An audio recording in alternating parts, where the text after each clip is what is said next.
Ramadan tiba, Ramadan tiba, Ramadan tiba. Marhaban ya Ramadan, marhaban ya Ramadan, marhaban ya Ramadan, marhaban ya Ramadan. Ramadan tiba, Ramadan tiba, Ramadan tiba. Marhaban ya Ramadan, marhaban ya Ramadan, marhaban ya Ramadan, marhaban ya Ramadan. Ramadan tiba, semua bahagia, tua dan muda bersuka cita.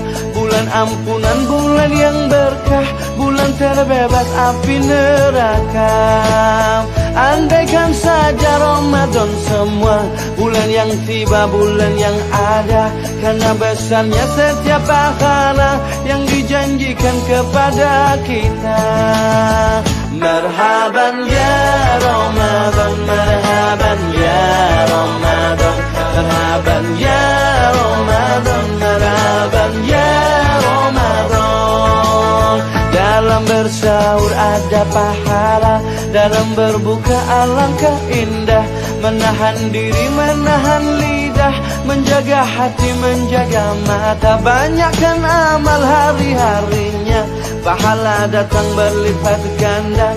Berlomba-lomba untuk ibadah, dunia bahagia surga nantinya. Ramadan tiba, Ramadan tiba, Ramadan tiba. Ramadan tiba, Ramadan tiba, Ramadan tiba. Dan semoga setiap jiwa diberikan ampunannya. Dan semoga hapus semua kesalahan setiap jiwa.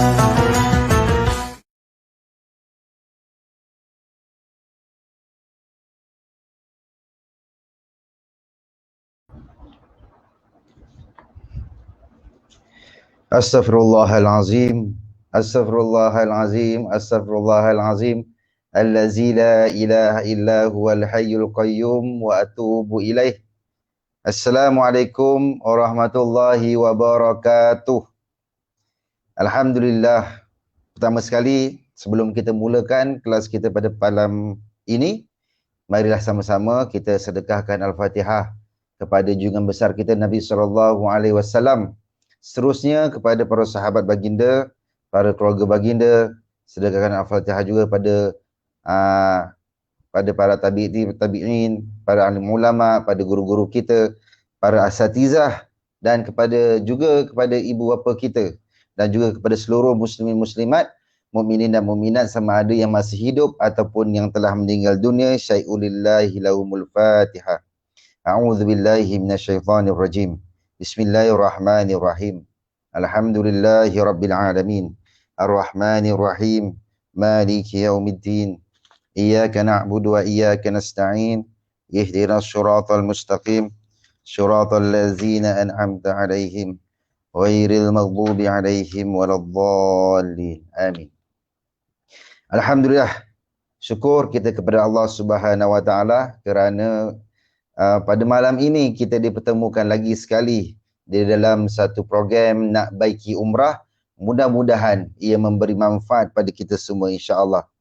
Waalaikumsalam Tuan Abdul Razak bin Syahid. Terima kasih kepada yang join, dan kelas ini percuma. Saya suka ulang lagi sekali. Kelas ini adalah percuma. Cuma ada pengerasnya yang anda kena buat, iaitu anda share video ni. Anda share video kita, kelas kita pada malam ni, ajak ramai-ramai kawan-kawan kita datang belajar. Sebab sedih kita lihat ramai jemaah pergi sana tanpa ilmu yang betul, tanpa jelas, tanpa faham.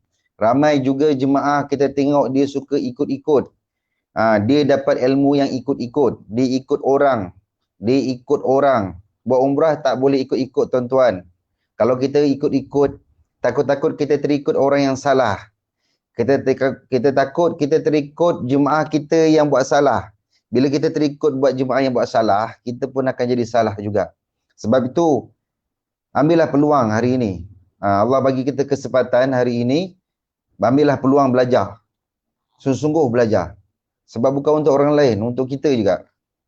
Selalu kadang-kadang bila saya ajak jemaah datang belajar, saya beritahu kawan-kawan suruh datang belajar, ada yang bagi alasan macam-macam. Tak sempat lah, tak ada masa lah, jauh lah, tak boleh buat ke sini ke. Dekat KL tak ada ke kat KL? Ada yang minta kita datang kat KL, ada jemaah dekat Kedah minta kita datang kat Kedah. Saya kata tuan-tuan, kalau tuan-tuan tak belajar, dia tak merugikan apa-apa pada saya. Tu nak beritahu. Tak merugikan apa-apa pada kita semua. Siapa yang rugi? Kita sendiri yang nak pergi ke sana tu. Kalau kita tak ada ilmu, kita yang rugi. Kalau kata kita boleh pergi jauh, pergi ke Mekah sampai 8-9 jam. Takkanlah daripada Kedah sampai ke Johor tak boleh datang. Kita ada jemaah sebelum ni yang datang daripada KL setiap minggu. Masa tu sebelum PKP, tahun lepas kita buat kursus umrah setiap minggu. Setiap minggu akak tu datang daripada KL, ada yang dapat datang daripada Johor Bahru, datang ke Muar, datang tempat saya belajar.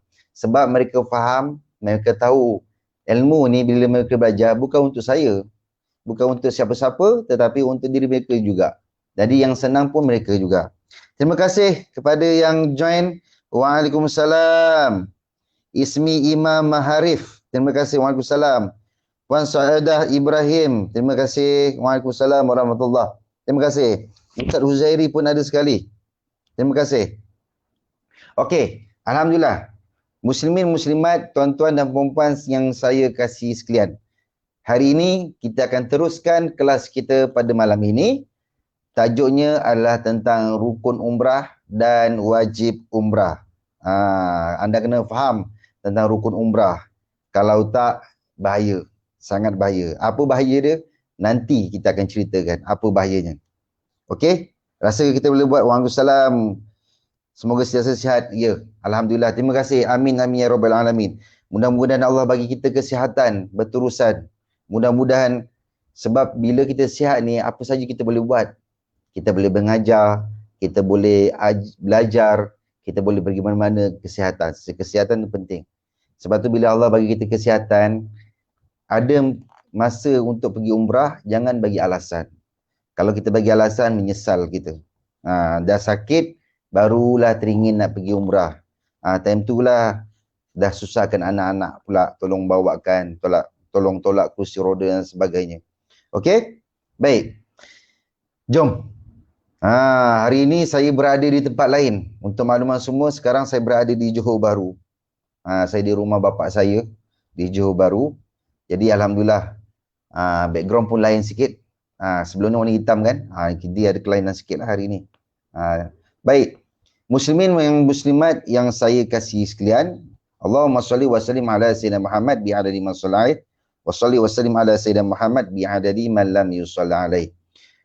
Kita sebelum kita nak teruskan, kita nak tengok dulu definisi rukun. Rukun umrah dahulu. Rukun umrah. Tengok kita tengok pada slide. Rukun umrah. Apa yang dimasukkan dengan rukun umrah? Rukun umrah adalah pekerjaan yang mesti ditunaikan oleh orang yang melaksanakan ibadah haji ataupun umrah. Jika tidak ditunaikan sama ada dengan sengaja ataupun tidak, maka tidak sah haji dan umrahnya. Itu adalah rukun. Rukun adalah perbuatan yang mesti kita lakukan. Rukun umrah. Perkara yang mesti kita lakukan. Kalau kita tidak lakukan, dia tidak dinamakan sebagai umrah. Contoh, saya bagi satu contoh. Kereta. Sebuah kereta. Apakah rukun kereta? Rukun kereta dia kena ada enjin. Kalau tak ada enjin, dia tak jadi kereta. Tak boleh nak bergerak. Itu rukun. Mesti, benda yang mesti kena ada. Kalau tak ada, dia tak nama kereta. Apa lagi? Steering kereta dia mesti kena bulat. Dia tak boleh pakai hendak motor. Kalau hendak motor, orang tak pakai hendak kereta. Tayar dia mesti pakai tayar getah, tayar bulat. Kalau pakai tayar kereta kebal, orang akan pelik. Ini kereta ke kereta kebal ni? Sebab apa orang pelik? Sebab itu bukan kereta. Itu bukan rukun dia. Sebab tu, dia mesti kena ada. Jadi umrah ni, apakah perkara yang mesti ada? Ni ada beberapa perkara nanti saya beritahu. Jadi itu maknanya rukun umrah. Rukun umrah, kalau kita tak buat, dia tak namanya umrah. Rukun umrah ada 5, salah satu daripada 5 ni kalau kita tak lakukan, Dia tidak dinamakan dia sebagai umrah. Okey. Baik. Alhamdulillah. Terima kasih. Okey. Rukun umrah ada 5. Yang pertama, niat umrah. Itu antara rukun. Yang pertama, niat umrah. Yang kedua, tawaf umrah. Yang ketiga, sa'i umrah. Yang keempat, bergunting atau bersyukur ataupun bahasa biasa kita sebut tahallul. Dan yang kelima adalah tertib pada semua rukun. Inilah rukun-rukun yang mesti kita kena buat. Salah satu daripada kelima rukun ini, kalau kita tak buat, sama ada sengaja ataupun tak sengaja, maka kita tidak dapat umrah. Kita dikira belum selesai umrah ataupun kita tidak dikira sebagai orang yang telah melaksanakan umrah. Sebab itu, kita kena selesaikan kelima-lima ni. Itu maksudnya rukun umrah. Perkara yang mesti kena ada. Kalau tak ada, umrah dia jadi tak sah ataupun dia dikira sebagai tidak buat umrah. Okey. Kemudian kita beralih kepada wajib umrah pula. Okey, kita beralih kepada wajib umrah. Nanti saya akan jelaskan. Saya nak baca dulu. Terima kasih. Okey, kalau ada apa-apa soalan boleh tanya. Boleh tanya. Saya duduk kat lantai sebenarnya ni. Tu yang jadi karen kaki. Baik. Wajib umrah. Wajib umrah pula, apa maksud wajib umrah? Pekerjaan yang wajib dilakukan ketika mengerjakan ibadat umrah. Jika tidak dikerjakan salah satu daripadanya, umrah tersebut tetap sah. Tetapi ianya dikenakan dam menurut syarat-syaratnya. Dan dia juga menanggung dosa jika meninggalkan perkara tersebut dengan sengaja. Okey. Perbezaan rukun dan wajib. Dari segi istilah rukun, rukun bermaksud wajib. Wajib bermaksud wajib. Dia sama. Cuma perbezaannya, tu yang istimewa umrah ni. Sebab banyak-banyak amalan ibadah, umrah dan haji saja dia ada rukun umrah dan wajib umrah. Wajib adalah wajib. Tapi apa perbezaan keduanya? Perbezaan keduanya adalah dia sah atau tak sah. Itu perbezaan dia saja. Sah tak? Kalau rukun, ada 5 rukun ni kalau kita tak buat, dia jadi tak sah. Tapi kalau wajib, kalau ada 2 perkara wajib dalam umrah, kalau kita tak buat salah satunya, dia sah tetapi kena bayar dam. Dan kalau dia sengaja tinggalkan 2 perkara itu, hukum dia berdosa. Dam dah kena, berdosa pun kena juga. Okey. Kita balik kepada slide yang sebelumnya. Tengok slide yang sebelumnya. Rukun umrah. Okey, saya nak jelaskan satu persatu tentang setiap rukun-rukun umrah. Okey. Okey, balik kepada slide yang sebelum dia tu. Tapi sebelum tu saya nak tanya dulu, jelas tak suara saya? Boleh komen kat bawah, jelas ke tak jelas suara saya ni? Jelas tak? Tak maaf kursi tak ada. Jadi kita duduk bersimpul saja. Kita santai-santai saja malam ni. Okey? Boleh balik kepada slide yang sebelumnya. Muslimin dan muslimat yang dirahmati Allah. Alhamdulillah. Terima kasih Puan Ismi Imam Harif. Terima kasih. Okey, kita balik. Dan sebelum saya terlupa, jangan lupa nota. Nota dan pen. Nota jangan lupa nota dengan pen. Terima kasih Ustaz Uzairi, terima kasih Tuan Abdul Razak bin Syahid, terima kasih. Terima kasih Puan Saudah Ibrahim. Alhamdulillah. Mudah-mudahan Allah merahmati kita. Mudah-mudahan Allah letak kita ke dalam syurga. Allah bebaskan kita daripada azab kubur dan api neraka insya-Allah. Baik.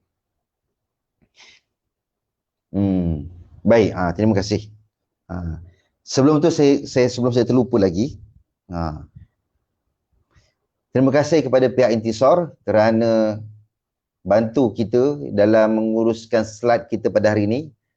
Slide kita hari ini adalah dikelola oleh pihak Intisar, iaitu Encik Komar Intisar, adalah artis nasyid Malaysia. Terima kasih banyak-banyak. Baik. Okey, rukun Okey, baik.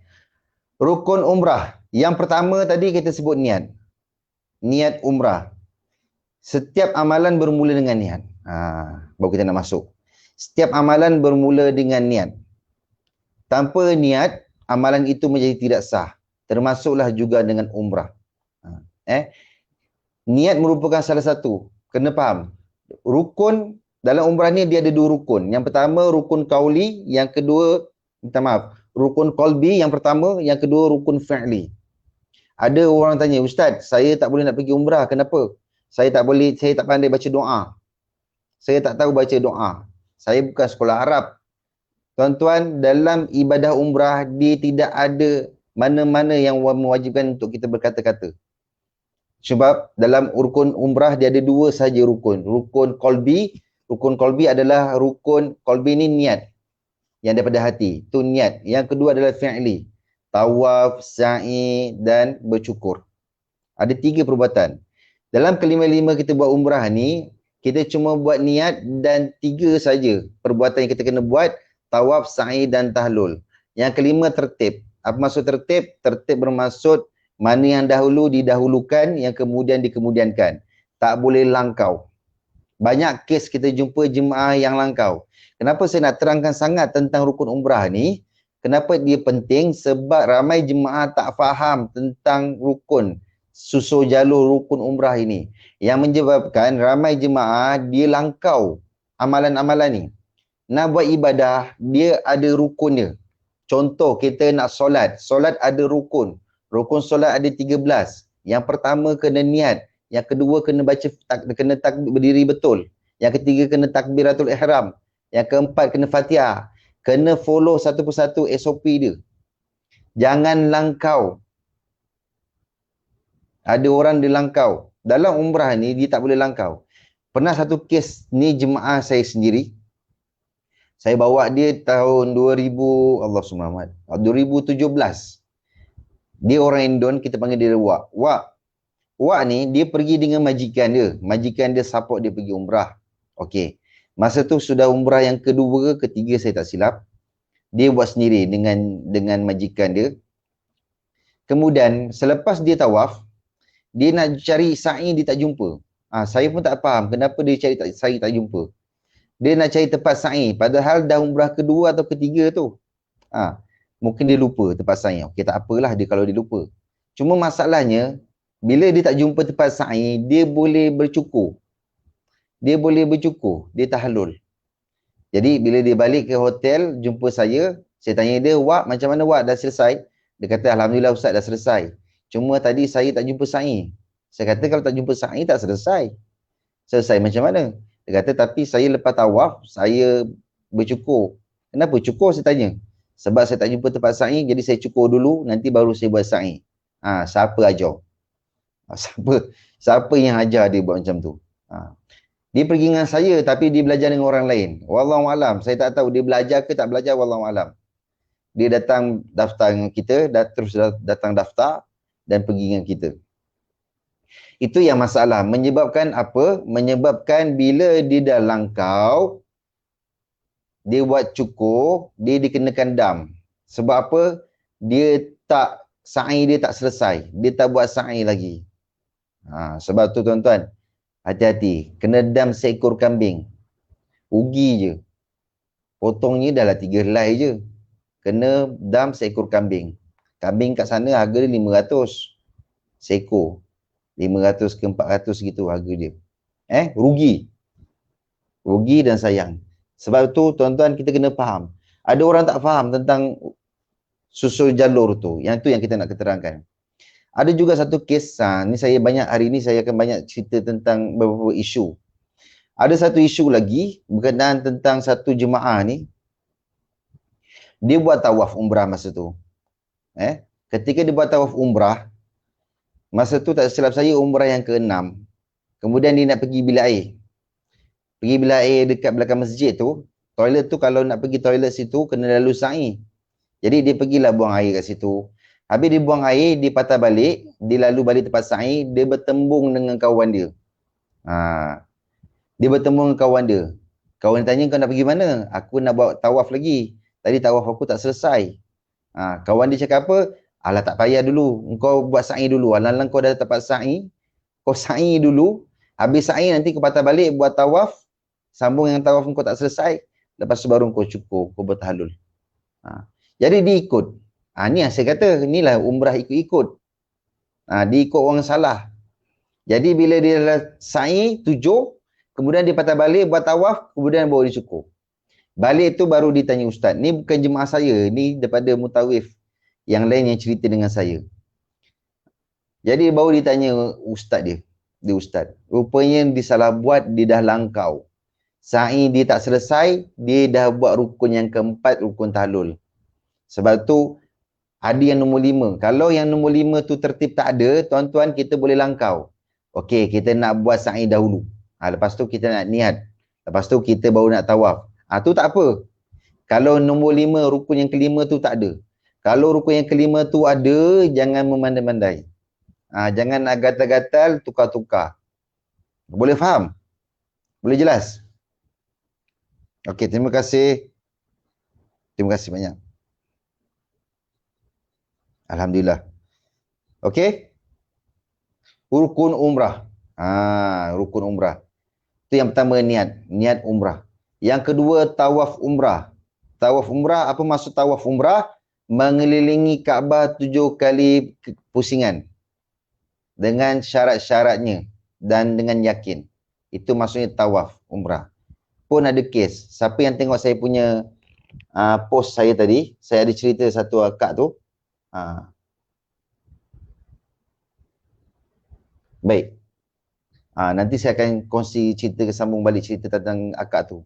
Akak tu apa masalah dia? Masalahnya dia terpaksa memfasahkan pernikahan dia. Dia terpaksa memutuskan pernikahan dengan suami dia, yang mana akak tu sudah mendapat anak 3 orang lelaki.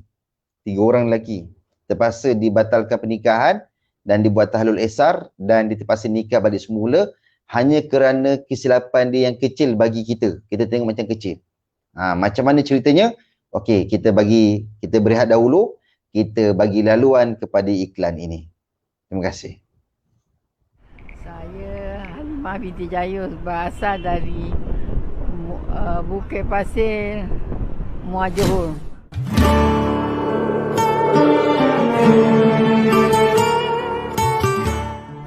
Saya datang umrah sini dah 2 kali, tapi kali yang kedua ni baguslah. Maksudnya tak sama pada yang dulu. Keistimewaan dia lebih daripada yang dulu, daripada ke sekarang kan. Semua dapat yang terbaik lah. Semua apa yang kita nak tu semua dapat. Okey lah dengan Ustaz Sofi, pasal dia bawa kita sampai kita faham cara mengajar, cara buat, sampai tak ada macam ada terlepas daripada pandangan lah. Maksudnya terbatal apa yang kita buat tu. Alhamdulillah lah, kita pun banyak lupa kan. Jadi kita orang mengajar-ngajar ni, kira Alhamdulillah lah. Makan pun kat hotel sedap. Memang cita rasa yang sedap lah, semua sedap. Seminggu ni gemuk lah makan. Selera dia kena kat kita.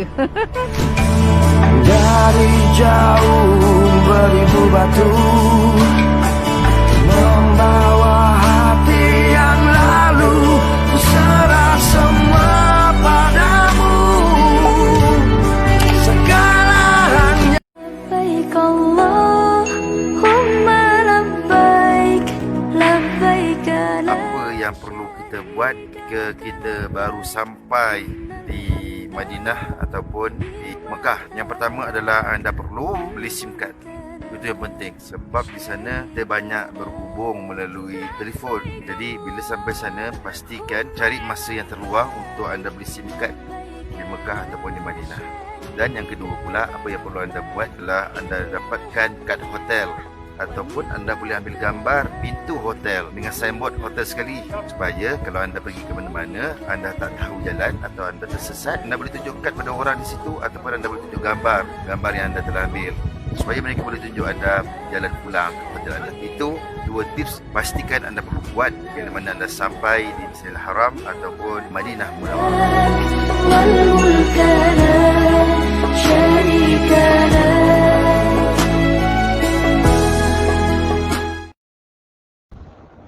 Baik. Alhamdulillah, bertemu lagi kita dalam program Nak Baiki Umrah. Baik, kita sambung cerita tadi. Cerita ni akak ni, dia tak silap saya tahun 2018, dia datang ke kelas saya. Dan dia datang kursus. Habis kursus tu, kita ada cerita tentang apakah perkara yang membatalkan ketika kita buat tawaf umrah. Jadi salah satu perkara yang membatalkan tawaf umrah itu adalah apabila kita memegang Kaabah. Sebab bila kita pegang Kaabah, sama seperti kita bertawaf dalam Kaabah. Okey. Jadi bila habis kursus tu, akak tu tarik saya ke tepi dan ditanya saya.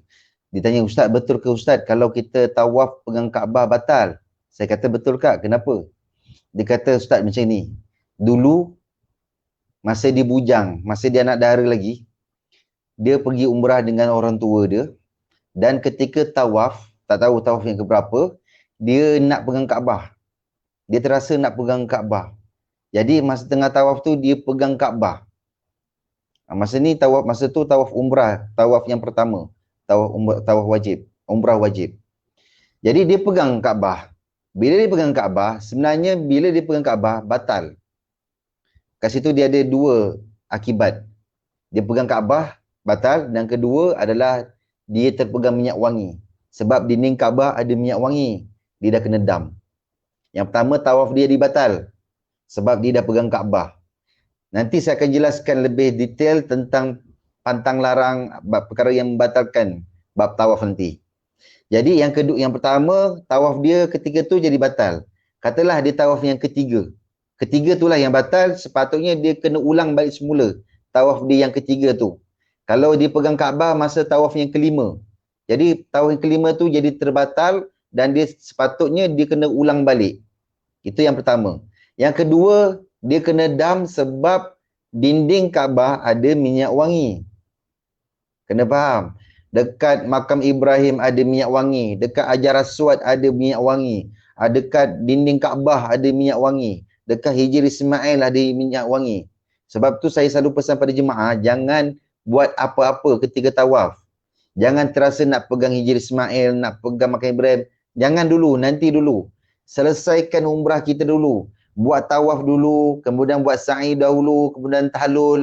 Habis tahlul, nak pegang, nak jilat, nak peluk, nak cium, terpulanglah. Yang penting selesaikan umrah kita dahulu, barulah kita buat.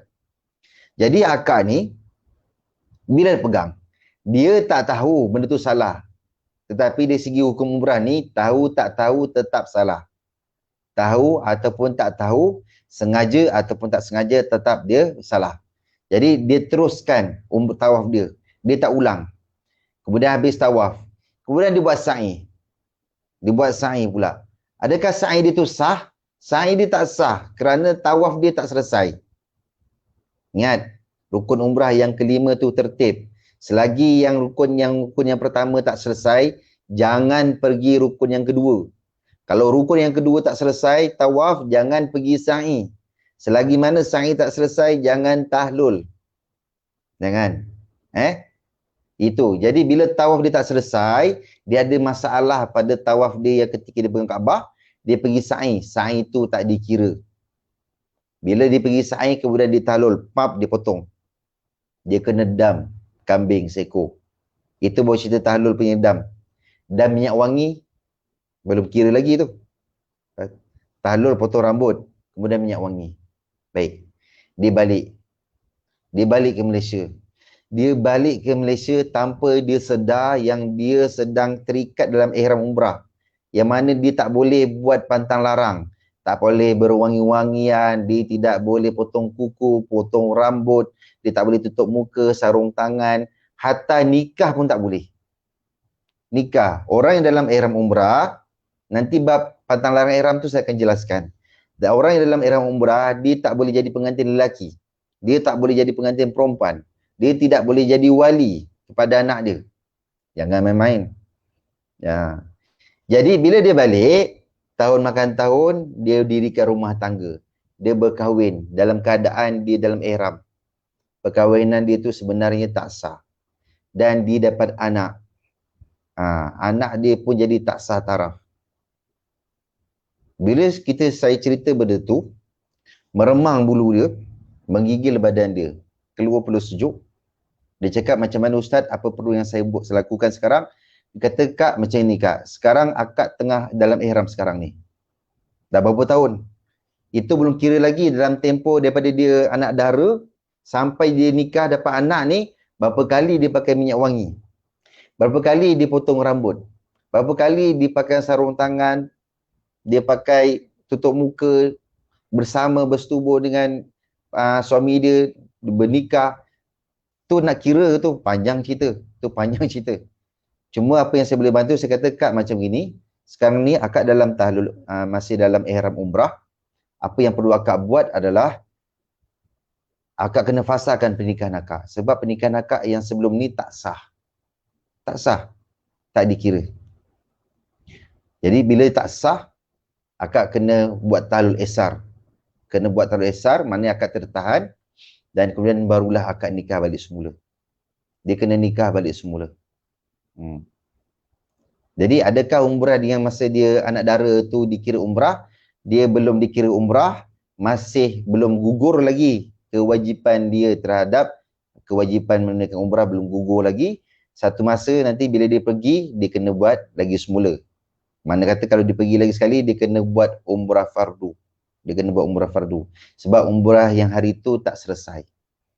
Umrah hari tu tak selesai. Dia kena buat umrah fardu. Okey? Boleh faham? Boleh faham? Macam mana? Okey tak? Takut tak kalau kena jadi macam tu? Kan? Waalaikumsalam. SIM card guna saja SIM Celcom. Expect. Betul. Tuan Abdul Razak, betul. Bagi anda yang nak pergi umrah, saya syorkan pakai Celcom. Kalau kita pakai Celcom, line Celcom, kita bawa pergi sana, kita tak perlu tukar SIM card. Tak perlu pakai SIM card dekat Mekah punya SIM card, tak perlu. Kita terus pakai Celcom punya nombor yang sama, SIM card yang sama, terus kita boleh pakai. Nak top up guna line sana pun boleh, tak ada masalah. Tu Celcom. Baik. Wassalam Tuan Azami Taib. Penyampaian kuliah jelas dan dapat difahami dengan baik. Terima kasih Tuan. Celcom pun ada package umrah murah. Betul. Guna Celcom. Baik. Puan Sauda Ibrahim nak pergi umrah kena belajar, kena tahu. Ya betul. Ustaz Uzairi ni. Panjang punya ayat dia. Assalamualaikum Ustaz. Waalaikumsalam. Saya dari Sarawak nak tanya, apa hukum untuk perkara ini? Adakah sah umrah kali kedua ini? Baik. Semasa umrah, saya dan ibu saya guna skuter yang 2 seat. Okey. Baik. Selesai tawaf. Maknanya dia buat tawaf menggunakan skuter lah. Dia buat tawaf menggunakan skuter. Kami sa'i. Semasa pusingan kelima sa'i, saya mula was-was tentang pusingan tawaf saya. Saya rasa ianya kurang 1 pusingan. Selepas 7 kali sa'i, saya ambil wuduk dan mengajak ibu saya tawaf sekali lagi untuk mencukupkan bilangan tawaf kami yang kurang 1 pusingan, dan saya terus tahlul. Okey. Sebelum tahlul, saya telah merujuk kepada seorang tentang perkara itu. Beliau kata, betul. Setelah 16 hari saya kembali ke Malaysia, saya dapat panggilan telefon daripada beliau menyatakan bahawa perkara tersebut salah dan kena dam dan perlu buat tahlul ihsar. Ya. Baik. Ni ada satu jemaah ni, dia daripada Sarawak, dia tanya. Dia pergi umrah dengan mak dia, dia buat tawaf dengan mak dia naik skuter. Skuter yang ada 2 seat. Kan? Dia naik dengan mak dia, 1 skuter 2 seat. Masa tawaf yang dia habis tawaf tu, dia buat sa'i, kemudian baru dia teringat dia ada kurang 1 lagi pusingan. Maknanya dia buat tawaf yang baru 6 kali tawaf. Kemudian bila teringat, dia selesaikan dulu sa'i dia. Betul? Dia selesaikan dulu sa'i dia. Okey, habis sa'i, kemudian dia terus patah balik buat tawaf. Buat tawaf, disambung lagi. Baki yang 1 tu disambung lagi, kemudian baru ditahlul. Apakah itu boleh? Jawapannya tak sah. Tadi ingat saya ada sebut. Selagi tawaf tak selesai, kita buat rukun seterusnya jadi tak sah. Sebab salah satu syarat sah adalah selesai tawaf dengan yakin dan sempurna. Itu salah satu syarat sah. Kalau tawaf tak selesai, dia tak boleh. Mana kata orang ini yang daripada Sarawak ni, dia buat sa'i tadi tak dikira. dia tak dikira. Mana kata sepatutnya dia sambung buat tawaf, habis dia buat tawaf, dia kena buat sa'i balik semula. Dia kena buat sa'i balik semula. Sebab sa'i tadi itu tak dikira. Dia tak dikira lagi. Kemudian baru dia tahlul. Tetapi disebabkan dia dah tahlul. Bila dia dah tahlul, dia dikenakan dam seekor kambing. Dan masalahnya pula, dia rujuk kepada orang yang tak betul. Betul tak saya cakap sebelum ni? Rujukan adalah komponen penting memastikan umrah kita ni berjaya atau tidak. Rujukan. Macam kes tadi, yang kes abang tu pergi bilik air. Dia pergi bilik air, tawaf tak selesai, dia pergi bilik air, sampai sa'i kawan dia ajak buat sa'i sama-sama dengan dia, kemudian kawan dia suruh sambung buat tawaf pula. Lepas tu bila balik ke Malaysia, dalam selang 2-3 hari, kawan dia telefon dia balik. Kawan dia yang ajak sa'i tu telefon balik. Dia kata, Mat, aku minta maaf Mat, itu aku salah ajar kau. Sepatutnya kau kena selesaikan tawaf dulu, baru kau buat sa'i. Minta maaf Mat nak salahkan siapa? Siapa yang kena tanggung? Diri sendiri kena tanggung. Kenapa diri sendiri kena tanggung? Sebab umrah ini adalah fardu ain. Dia nafsi-nafsi.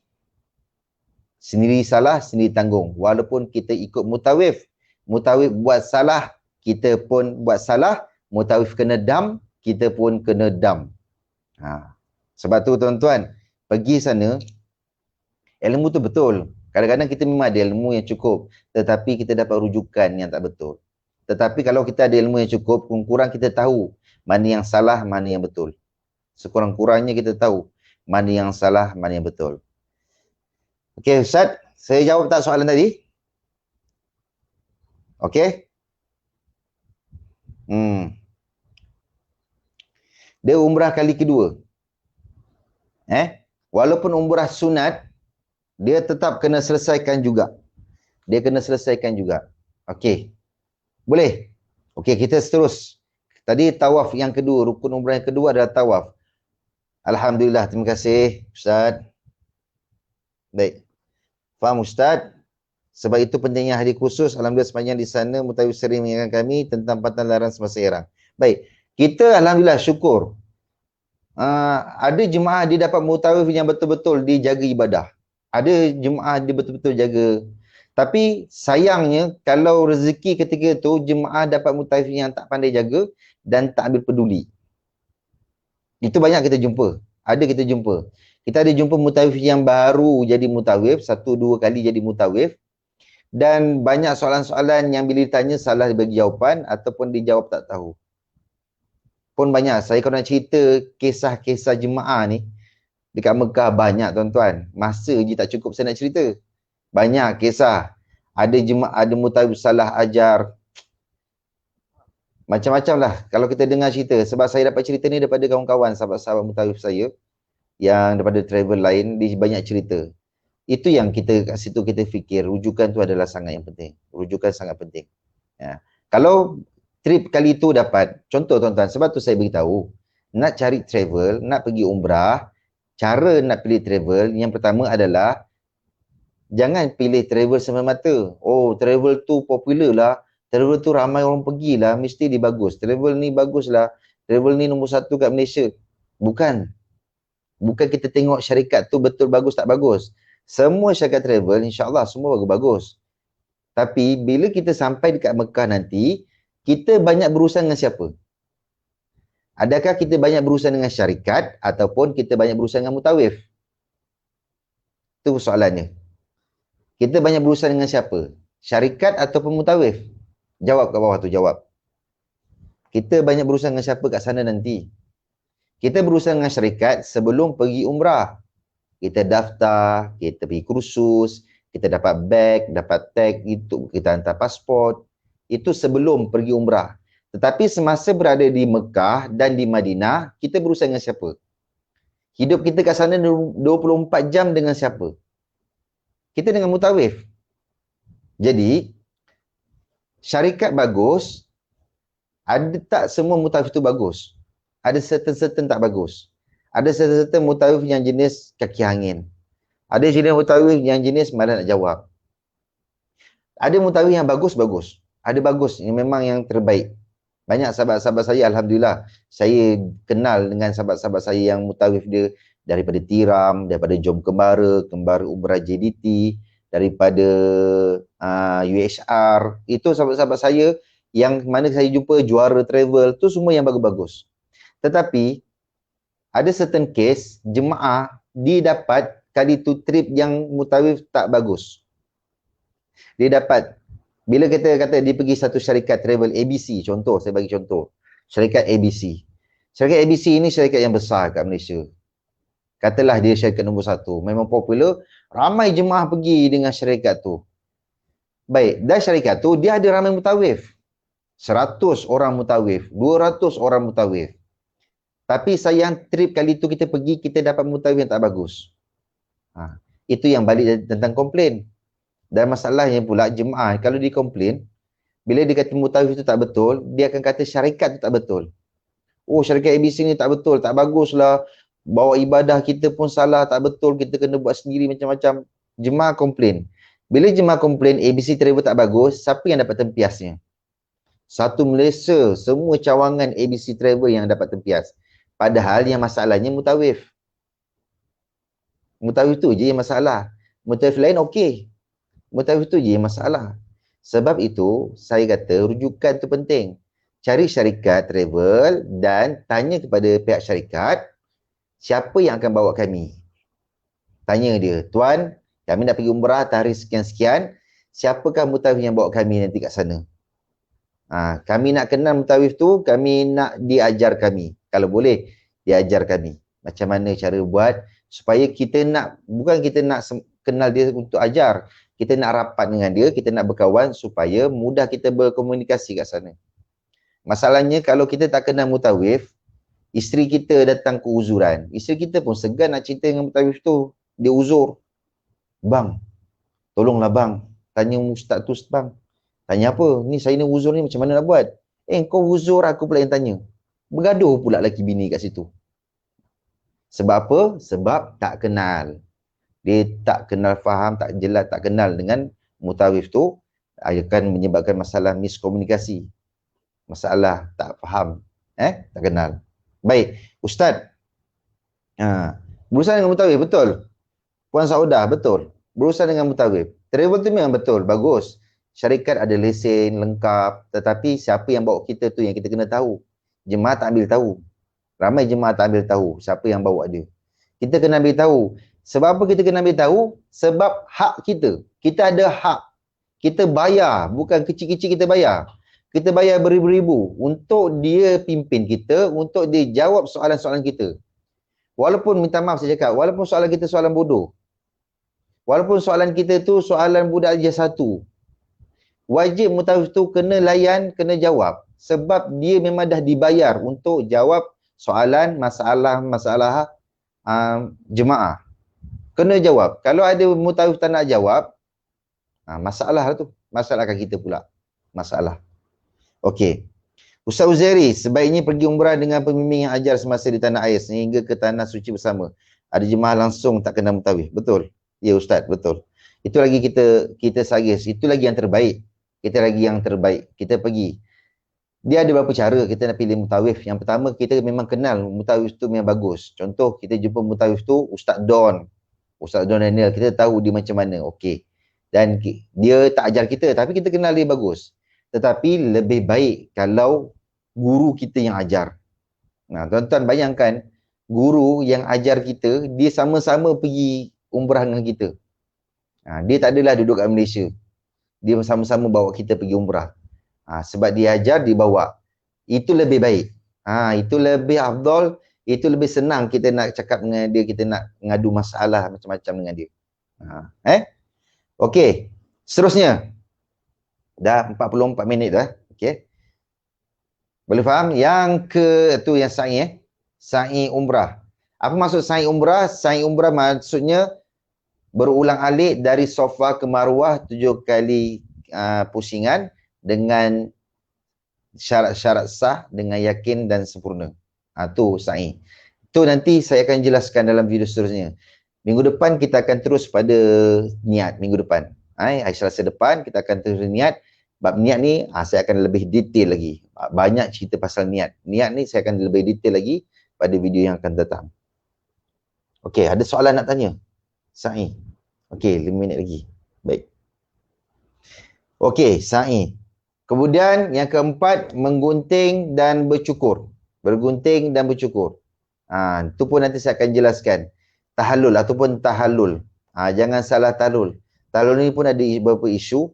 Sekarang ni kalau kita pergi umrah, tanyalah kawan-kawan kita yang pernah pergi umrah, ada beberapa orang kat sana yang ambil upah, minta upah. Sekali tahallul 10 rial. Sekali tahallul 10 rial. Dia gunting, bukan cukur pun, dia gunting. Gunting dia potong 2-3 helai, dia minta kita 10 rial. Ada jemaah bayar, Ustaz, dia jumpa saya. Ustaz, murah ni Ustaz 10 ringgit. Saya kata murah apa? Kampung aku lagi murah. Cukur satu kepala lagi lah dapat 10 ringgit. Lagi murah. Ni hanya 2-3 helai je dia potong. Kena bayar 10 ringgit. Dan yang kelima adalah tertib. Apa maksud tertib? Mana yang dahulu didahulukan. Yang kemudian dikemudiankan. Jangan langkau. Buruk padanya. Tu tajuk kita. Buruk padanya kalau kita langkau. Kalau kita langkau, rosak kita punya umrah, kita dikira tidak lagi, kita tidak pernah mengerjakan umrah. Terima kasih. Ustaz Azrin. Ustaz Azrin baru masuk. Terima kasih Ustaz Azrin. Baik. Seterusnya, wajib umrah. Sikit lagi wajib umrah.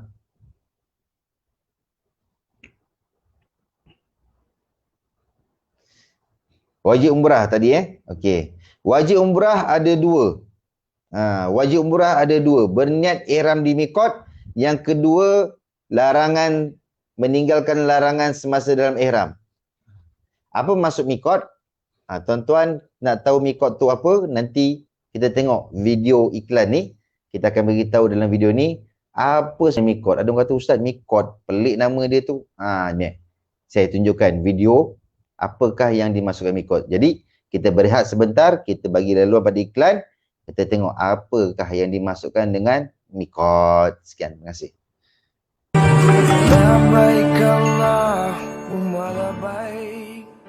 Mikot merupakan satu tempat masjid yang telah ditetapkan oleh Allah dan Rasulullah. Tempat orang Islam berniat ibadah umrah. Saya bagi satu contoh. Kalau kita solat, di mana tempat kita berniat? Tempatnya adalah di mana tempat kita berdiri, di situlah kita niat. Sama juga macam puasa, di mana kita berada, di situlah kita niat. Boleh di mana-mana sahaja. Berbeza dengan umrah, kita nak niat tak boleh di mana-mana. Dia ada beberapa tempat yang telah Allah tetapkan tempatnya. Itu namanya miqat. Dan tempat itu adalah masjid-masjid seperti Bir Ali, seperti apa lagi Tanaim, seperti Hudaibiyah, Jarona ataupun Qarun Manazil. Biasa 5 tempat ni lah orang Asia yang berniat.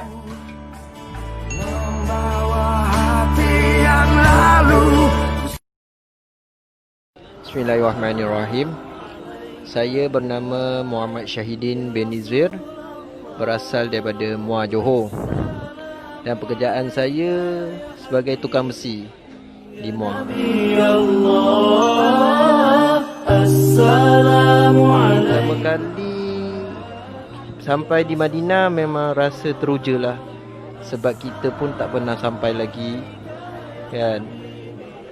Dan saya sangat bersyukurlah, dan apa yang dirancang, apa yang dah tertulis tu semua dah ternyata. Dan insya-Allah, kan, kalau ada rezeki saya akan mengerjakan lagi dan akan datang ke sini. Buat setakat ni alhamdulillah, dia punya pihak pengurusan Umrah Sinar berjalan dengan cantik. Saya sangat berpuas hati lah, kan, dia punya package dia sangat berpuas hati. Pelbagai kemudahan yang disediakan dan pelbagai juga kemudahan untuk kita menanyakan apa masalah yang kita nak ajukan tu tadi dapat mengatasinya. Pada saya dan pendapat saya, kan, kalau bolehlah bagi yang muda dialu-alukan untuk pergi membuat umrah, kan. Sebabnya bila tiba sana memang selalu berjalan, pergi ke masjid, balik ke masjid, menggunakan tenaga yang sangat banyak kan. Bagi yang dah uzur memang memerlukan bantuan daripada anak-anak kan. Tapi kemudahan dekat sana pun ada kursi roda dan pelbagai lah macam-macam lagi pihak Umrah Sinar sediakan. Okey, Umrah Sinar ni memang terbaik lah. Saya sangat puji, sangat berpuas hati kan. Okey, terima kasih banyak-banyak. Assalamu alayka ya habibi ya nabi Allah.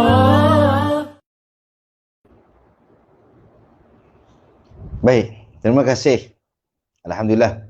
Kita sambung lagi. Baik, muslimin dan muslimat yang saya kasih sekalian. Itulah mikot. Mikot adalah tempat kita berniat. Tempat di mikot ni sempadan. Sempadan nak masuk ke Mekah.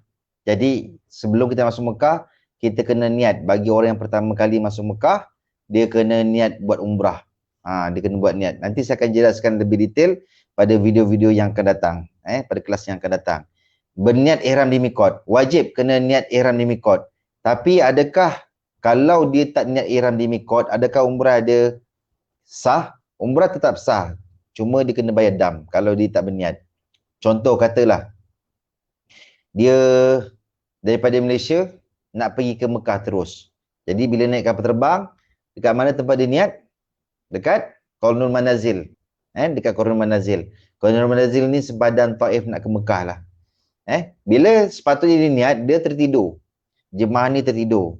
Ada certain dulu lah, sebelum-sebelum ni kita lihat ada jemaah ni tertidur tak dikejutkan oleh mutawif dia. Mutawif tak kejutkan. Tapi alhamdulillah sekarang ni kita lihat memang pihak kapal terbang dia akan lantik seorang mutawif untuk kejutkan, ataupun kadang pilot akan kejutkan bagi pengumuman. Jadi kadang-kadang kalau kita nampak kawan-kawan kita dalam kapal terbang tu tertidur, kejutkanlah dia, suruh dia berniat. Jadi bila kita nak pergi umrah, kita tak berniat di Qaranul Manazil, sampailah kita turun ke Jeddah, mana kita tak berniat. Adakah dikenakan dam? Dia dikenakan dam. Dia kenakan dam. Seekor kambing kerana dia tidak berniat di tempat mikot, dia berniat di luar mikot. Sampai Jeddah barulah dia nak berniat. Sahaja aku mengerjakan umrah dan berihram dengannya kerana Allah Ta'ala. Bermakna dia bukan berniat di dalam mikot, dia berniat di luar mikot. Sebab itu dia dikenakan dam. Ya, Ustaz Huzairi, sebaiknya pergi umrah dengan pembimbing. Okey, ada lagi. Apa hukum orang yang suka menangguhkan untuk mengerjakan ibadah umrah? Kita ada lagi berapa minit? Kita ada lagi 5 minit lagi untuk kita nak habiskan kelas. Baik. Sekejap Ustaz kita nak habiskan dulu modul kita malam ni. Itu yang pertama, dia berniat ihram di mikot. Yang kedua, wajib umrah adalah tinggalkan pantang larang ihram. Pantang larang ihram. Itu nanti juga saya akan kongsikan dalam kelas-kelas yang akan datang nanti. Okey. Baik, boleh faham tak setakat ni? Apa yang kita belajar hari ini, perbezaan rukun umrah dan wajib umrah. Wajib umrah perkara yang mesti kita kena buat. Tapi kalau kita tak buat, hukum dia, umrah kita jadi sah. Umrah tetap sah, cuma dikenakan dam. Tetapi berbeza pula dengan rukun. Rukun perkara yang mesti buat, kalau tak buat, dia tidak sah. Umrah dia tak sah, dia dikira sebagai orang yang belum lagi melaksanakan umrah. Baik, di sini kita tengok slide, ada carta aliran pekerjaan umrah, rukun umrah. Mula kena niat, kemudian tawaf, sa'i, bersyukur dan tertib. Bersyukur dan tertib. Itu. Baik, soalan kepada Ustaz Uzairi tadi. Apa hukum orang yang suka menangguhkan untuk mengerjakan ibadah umrah? Baik. Mengikut mazhab Syafi'i, orang yang suka menangguhkan umrah dalam masa yang sama dia mampu. Hukum dia tidak berdosa selagi mana dia tidak meninggal dunia. Mana rujukan kita dapat? Kita dapat rujukan daripada buku ini, Fiqh Umrah Contemporary. Tuan-tuan, saya nasihat, kalau boleh dapatkan satu buku ni. Cari dekat kedai-kedai, Fiqh Umrah Contemporary, muzakarah berdasarkan mazhab Syafi'i dan resolusi Muzakarah Haji Peringkat Kebahasaan. Buku ni lah yang kita buat rujukan, yang saya buat rujukan untuk ajar dalam kelas nak baiki umrah.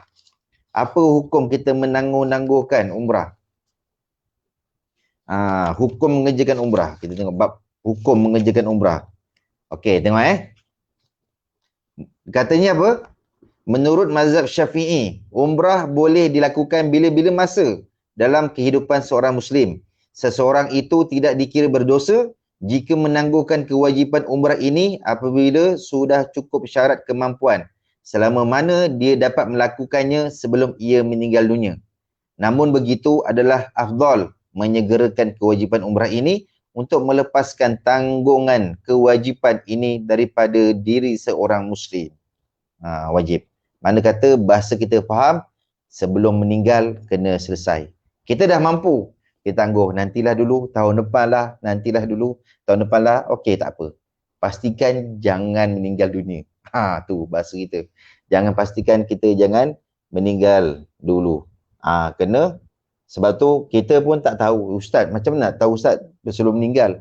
Sebab tu kena buat cepat lah, jangan tangguh-tangguh. Kena buat cepat.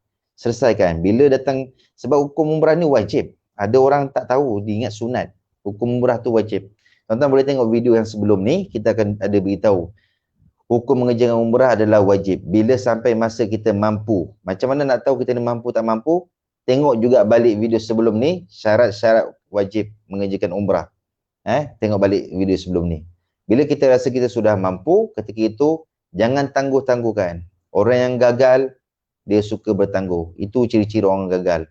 Sepatutnya dia boleh berjaya cepat, tetapi kerana dia suka bertangguh, kejayaan dia tu lambat sampai. Sebab itu, patutnya umrah dia boleh selesai dengan cepat. Tapi sebab dia suka tangguh-tangguh, kita tak tahu berapa lama lagi Allah bagi kita peluang untuk hidup. Jadi, pergilah umrah dengan segera. Kewajipan kita, pergilah umrah dengan segera. Jangan tunggu orang lain selesai. Kadang-kadang ada orang jemaah, dia nak tunggu anak dia habis belajar. Bila bang, anak abang habis belajar? Lagi 5 tahun habis belajar, baru abang nak pergi umrah. Tuan-tuan, kadang kita cakap macam kita tahu umur kita ni sampai 5 tahun. Ada satu corporal ni, minta maaf, saya cakap, ada satu corporal kita pernah ajak dia.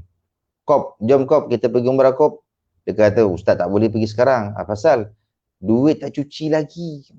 Sudah. Duit tak cuci lagi. Maknanya corporal ni kuat rasuah jugalah. Tak tahulah dia buat apa dengan duit tu. Sebab duit tak cuci lagi. Tuan-tuan, pergilah. Pergilah satu tempat yang mana mudah-mudahan itulah titik permulaan untuk kita berubah menjadi yang lebih baik. Okey. Terima kasih. Sama-sama Ustaz. Baik, itu sahaja. Terima kasih banyak-banyak atas kesudian anda untuk majlis kelas pada malam ini. Majlis pada malam ini pula. Okey. Salam Jumaat. Esok dah boleh mula solat Jumaat. Saya ni pun besok baru nak mula solat Jumaat. Last saya solat Jumaat sebelum PKP. Tu last. Ni baru dapat pergi ni besok. Kena datang awal lah masjid. Minggu lepas pun tak lepas. Dah 2 minggu saya terlepas. Jadi saya doakan mudah-mudahan anda semua sihat-sihat sejahtera. Mudah-mudahan Allah limpahkan rahmat bagi orang yang menuntut ilmu pada malam ni. Mudah-mudahan Allah bagi kita kefahaman. Allah lembutkan hati kita. Tuan-tuan, kalau hati kita ni keras, caranya adalah kita kena banyak berzikir dan banyakkan belajar. Mudah-mudahan dengan banyak berzikir dan banyak belajar, hati kita jadi lembut. Hati kita jadi lembut dan ego kita pun turun. Kita boleh terima apa yang orang kata. Jadi, teruskan belajar. Saya ucapkan tahniah kepada anda semua kerana bersama dengan kita pada malam ini, mudah-mudahan topik pada malam ini memberi manfaat pada kita bersama. Dan saya doakan juga orang yang share pada video pada malam ini, mudah-mudahan Allah limpahkan rezeki berganda-ganda. Bayangkan asbab kita share video pada malam ni kerana kita, orang lain suka belajar, dia belajar, dia dapat pahala, anda ajak dia belajar, anda juga dapat pahala. Kan? Senang-senang dia dapat pahala. Terima kasih banyak-banyak. Kita jumpa pada minggu depan. Tajuk minggu depan, ini sangat best. Kita akan bawa tajuk bab niat umrah. Kita dah masuk bab niat umrah. Kita akan cerita tentang jelas dengan niat umrah biasa macam mana, niat umrah bersyarat macam mana.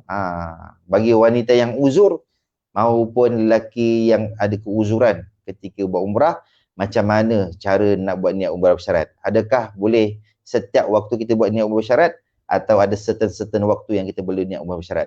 Jadi jangan lupa minggu hadapan pada hari Selasa 9.30 malam di page Saufi Kamaluddin, dan jangan lupa join Telegram kami, channel Saufi Kamaluddin Official. Boleh tengok dekat link di bawah.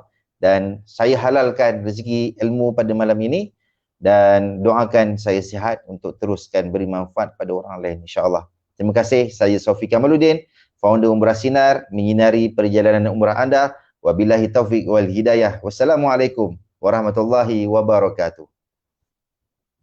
Allahumma salli ala Muhammad, ya Rabbi salli alaihi wasallim. Allahumma salli ala Muhammad, ya Rabbi balighul wasilah. Allahumma salli wa sallim ala Sayyidina wa maulana Muhammad, adada ma fi ilmillahi salatan daimatan bidawami mulkillahi. Ya Allah, curahkan rahmat dan keselamatan pada Nabi junjungan kami Muhammad, selamanya di dalam keabadian, kekekalan kerajaanmu ya Allah. Ya Allah, please shower your blessing and your salvation to the Prophet Muhammad, who we all adore. May he always be under your sovereignty.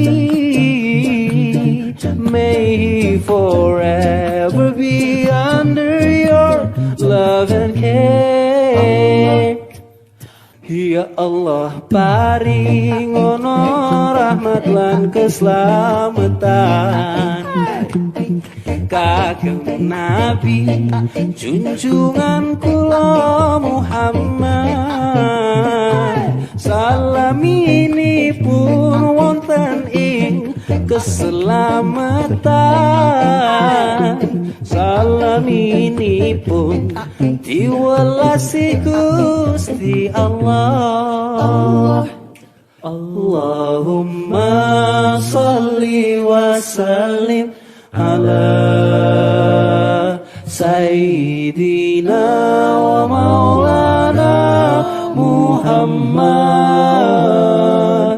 adada ma fi ilmillahi salatan daimatan